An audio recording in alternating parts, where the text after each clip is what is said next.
Good evening. This is the special coverage of the coronavirus crisis using the combined forces of News 5 and Signal TV's 1 News, Radyo 5 and 1PH. The number of confirmed COVID-19 cases in the country has almost reached 8,500 based on the Health Department's latest tally.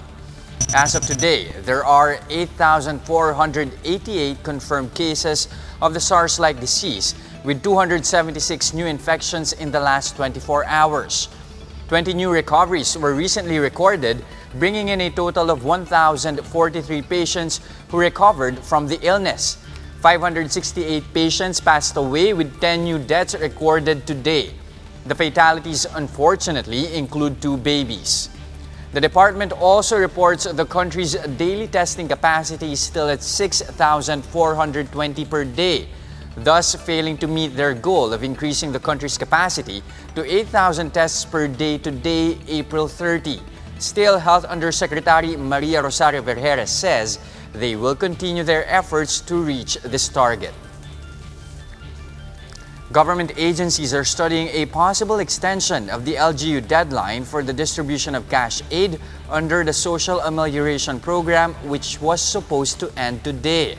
Interior Secretary Ed Año says a 7-day extension may be granted to highly populated areas such as NCR, the provinces of Rizal, Cavite, Laguna, and Bulacan, as well as Cebu City and Davao City. Año said physical distancing guidelines may be overlooked if these LGUs rush distribution just to meet the deadline. The DILG and the DSWD, however, remind local officials that a full liquidation report on the distribution is needed before they can proceed with applications for the second tranche of the SAP cash subsidy. LGUs were originally given until today to finish the distribution of the first tranche of cash aid under the Social Amelioration Program. But in some areas, distribution is far from done. Some local officials are even pointing fingers at the Social Welfare Department for the lack of guidance on the implementation of the program. Melos Baños with a story. 56-year-old Flordeliza Bonaobra is diabetic and she's also undergoing dialysis for her kidney ailment.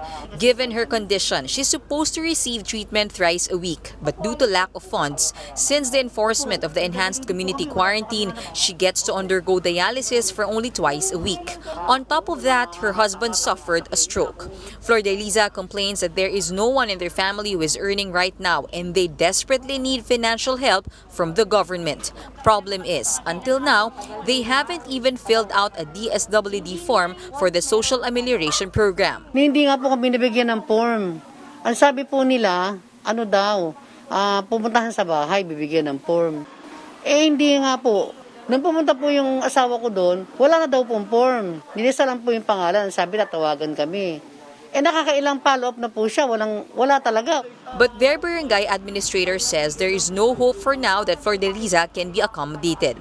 Out of the 7,000 families in Barangay Pantok, Binangonan, Rizal, where she resides, the DSWD only allocated 1,574 SAP forms.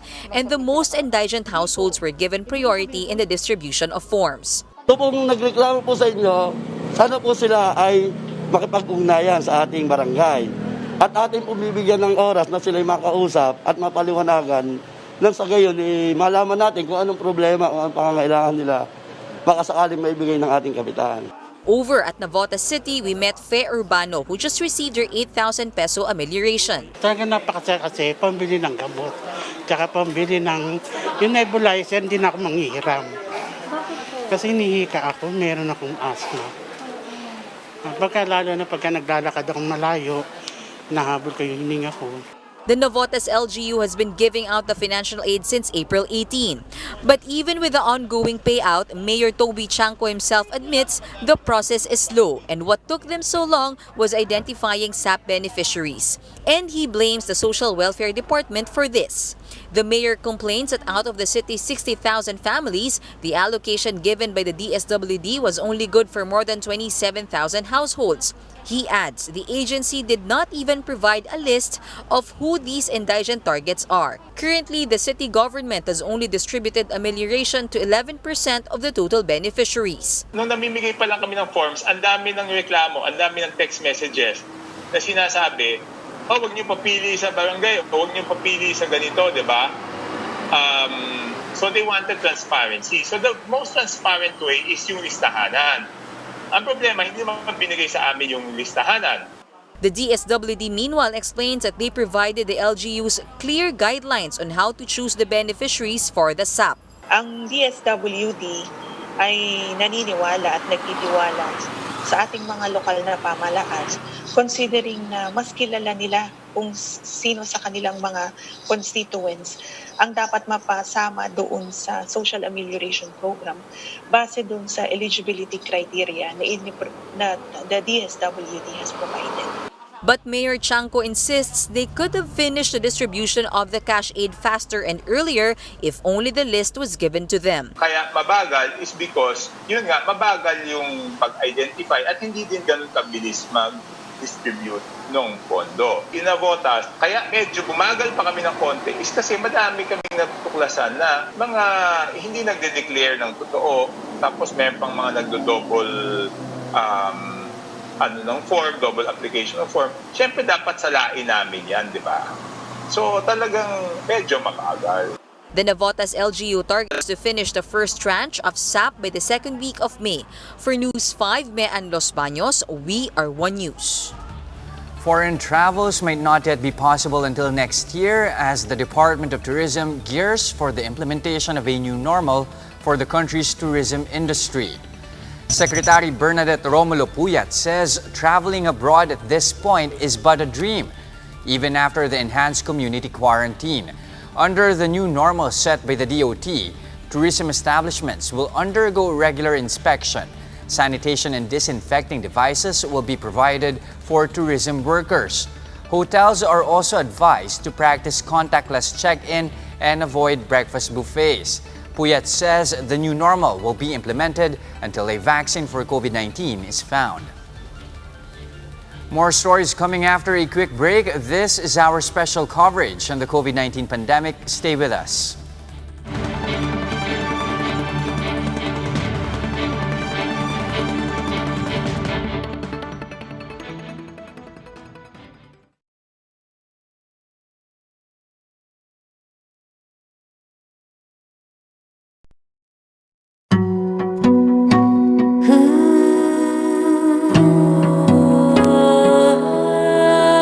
Salamat at tayo'y magkasamang muli. Salamat, paglipas ng pagsubok may darating na araw. Kay tamis ng ating samahan sa likod ng kalungkutan, tunay na kaibigan, kasamang maaasahan.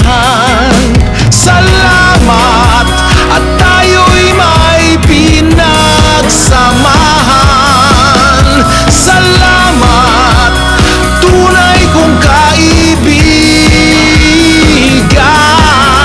Salamat.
8th word of the Lord.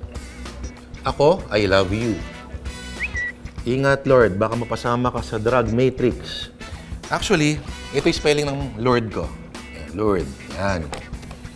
Yung band mo, napaka-generic ng tunog. Alam mo, generic sound namin, panoorin mo kami sumayaw. Alam mo, ganito. Ito yung address ko. Yan. Kita mo yan? Tignan mo yan. Puntahan mo ako sa bahay ko, aabangan kita, at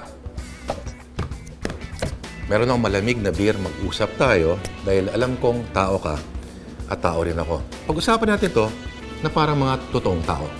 E tol, wag troll. Respeto lang.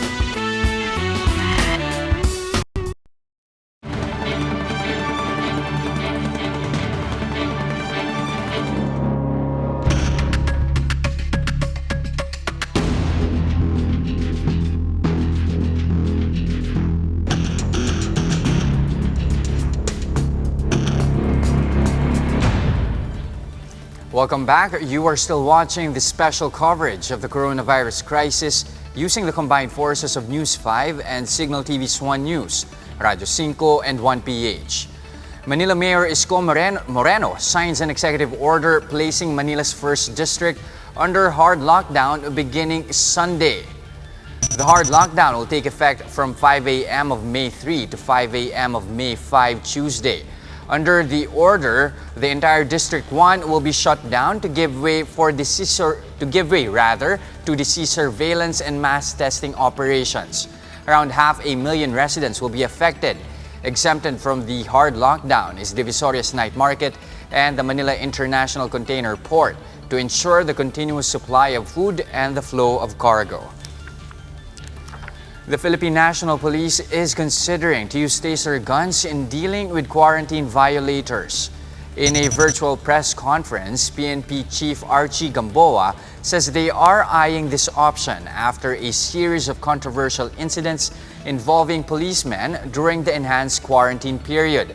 This includes the scuffle between a police and a Spanish expat in Makati City, the alleged trespassing of policemen in a condominium in BGC, and the death of ex-soldier Winston Ragos in Quezon City.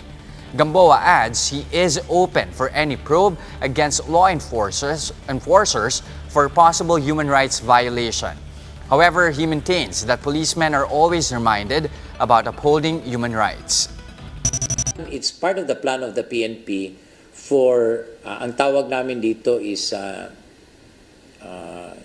non-violent, no? Or those equipment na hindi siya other than the firearm. So, lumalabas ito, meron nga yung mga taser, and then meron pa yung tinatawag na mechanized na parang iipunin niya yung tao at ito gamit ang makina.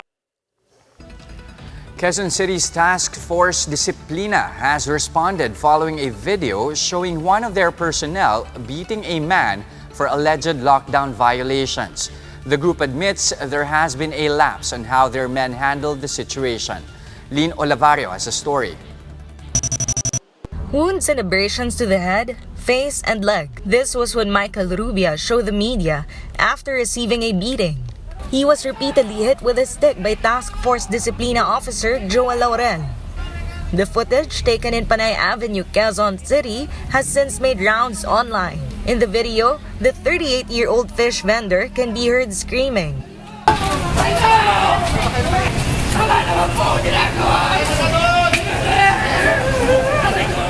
Some witnesses immediately expressed concern over the incident.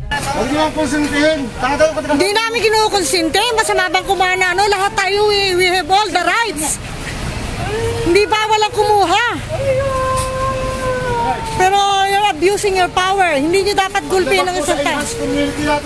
Ando na po tayo, pero pagtulungan nyo na lang, italin. Italin nyo ang paa. Italin nyo ang paa at saka kamay.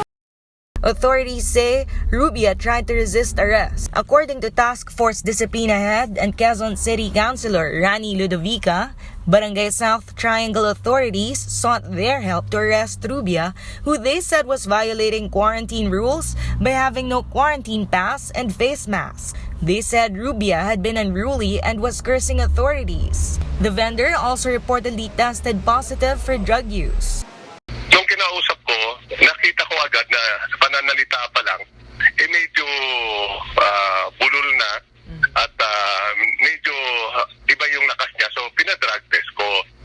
Nung pinadrag test ko, nakita ko na positive sa drugs. So, kaya pala ganun siya kalakas at ganun siya walang respeto dahil high na high siya sa drugs. Despite repeated warnings by the barangay, Rubia kept coming back to sell fish. He said manning his employer's fish shop had been his source of income.